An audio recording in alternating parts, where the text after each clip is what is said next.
Les défunts ont besoin de nous. Ils ont besoin de notre présence, de notre accompagnement, de notre soutien. Je vais vous donner quelques informations que je pense justes, qui sont liées à mon expérience personnelle.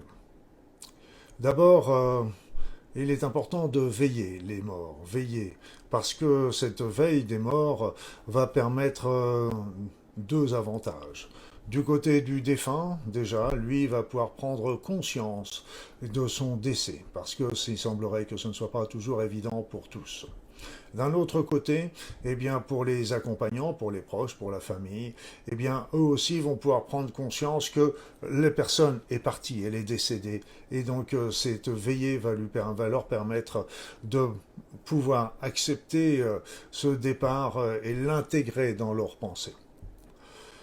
Sur un plan énergétique, il est conseillé d'éviter d'incinérer les corps trop rapidement après le décès de la personne. On parle de 3 jours en général parce que l'incinération se fait avec des hautes températures qui pourraient venir léser les corps subtils. Bon, ils seront réparés de l'autre côté, mais si on peut éviter cela, c'est très bien.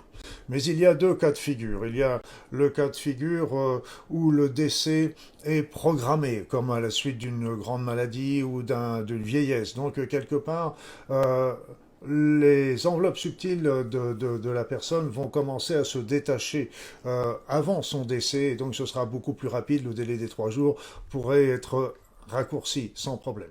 Par contre, il y a des décès brutaux qui sont, par exemple, pendant une guerre avec une balle reçue par un soldat ou dans un accident, etc. Eh bien, à ce moment-là, il n'y a pas eu la préparation dont je viens de vous parler, et donc il faut laisser un peu plus de temps aux enveloppes subtiles après la mort de se détacher. Ensuite, le conseil que je vous donnerai, et qui est le plus beau cadeau que nous pouvons faire à nos défunts, c'est de les laisser partir, de ne pas les accrocher, de ne pas leur dire de rester avec nous, de rester auprès de nous.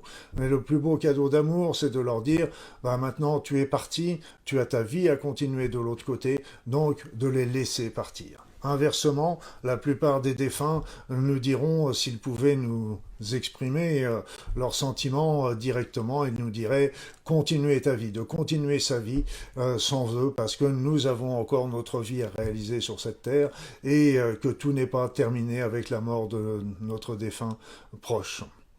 Donc, laisser partir les défunts est un acte d'amour très important à réaliser. Et puis, ce qui est au moment du décès, le défunt doit passer ce que moi j'appelle l'intermonde. C'est un monde qui est un monde d'énergie, un monde d'esprit qui n'est pas toujours évident parce que des forces différentes peuvent intervenir. Alors moi, ce que je conseille, c'est toujours d'aider les défunts en leur envoyant de l'énergie, en leur envoyant de l'amour, en leur envoyant du pardon s'il y avait besoin, en leur envoyant également des prières pour que l'on leur envoie l'énergie nécessaire pour leur envol vers l'au-delà. C'est cela dont ils ont besoin. Donc n'hésitez pas à vous recueillir, à leur envoyer votre amour, à leur envoyer votre pardon, à leur envoyer votre énergie, à leur faire des prières pour les aider à monter de l'autre côté, sur l'autre rive, et nous les rejoindrons un jour lorsque notre moment sera venu, et ce sera la fête. Je vous souhaite le meilleur.